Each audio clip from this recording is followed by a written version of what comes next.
మార్వాడీలకి residence certificate ఇచ్చే authority ఎవరు ఇచ్చిర్రు? ఎవరు ఇవ్వలేదు. బర్త్ సర్టిఫికెట్ ఇచ్చే అవార్డు ఎవరైనా ఇచ్చిరా? లేదు.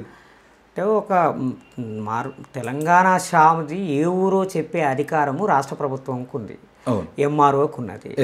మీకు అంత డౌట్ ఉంటే మీ సేవకు పోయి అప్లికేషన్ పెట్టుకోండి, అది ఏమన్నా దొరికితే మీకు సమాచారం ఇస్తారు.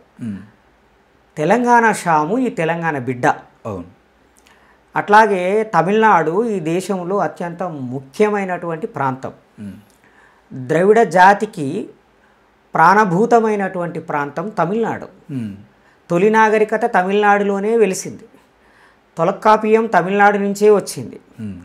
ఈ దేశాన్ని పరిపాలించిన పాండ్యులు తమిళనాడు వాళ్ళే.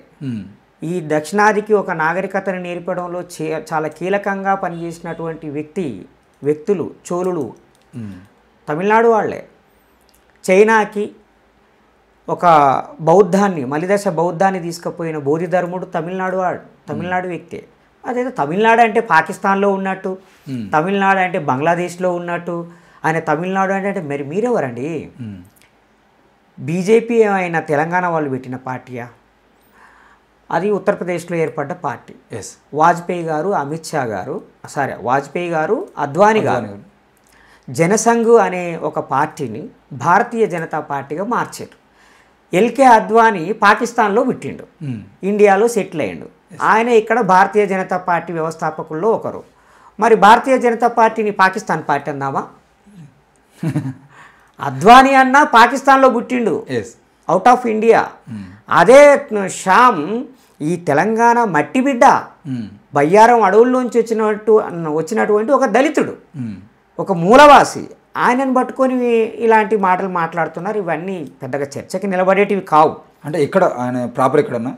మైబాద్ జిల్లా, బయ్యారం మండలం, వినోబా భావే ఊరు, వినోబా భావే ఆయన గ్రామం. అంటే ఆయన లేవనెత్తినటువంటి అంశము ఆధారంగా ఈరోజు ఆయన కావాలని కుట్ర చేసి అట్లా అంటున్నారు అనుకోవచ్చా? లేకపోతే ఆయన తెలంగాణ శ్యామ్సన్ అయితే ఆయన శ్యామ్ అని పెట్టుకున్నాడు, బొట్లు పెట్టుకోవడం అంత కుట్ర అని చెప్పేసి ఆయన క్రిస్టియన్, అసలు హిందూ వాడే కాదు అని అంటున్నారు.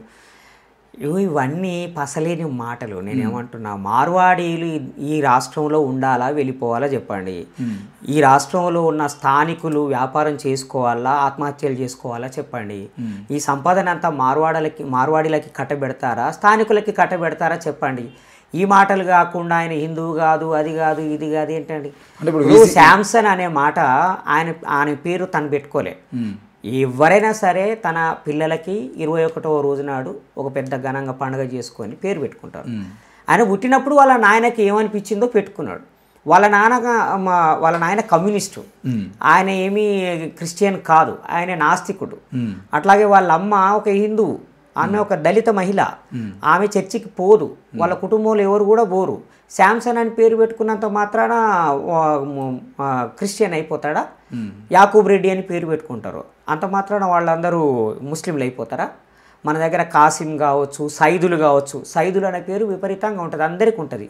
నల్గొండలో ఉన్న జాన్పాడు సైదులు మీద శ్రద్ధతోటో లేకపోతే వాళ్ళకున్న ఆసక్తితోటో అక్కడికి పోతే పుట్టిండనే పేరు మీదనో పెట్టుకుంటారు. దానికి మతానికి ఏమి సంబంధం అది?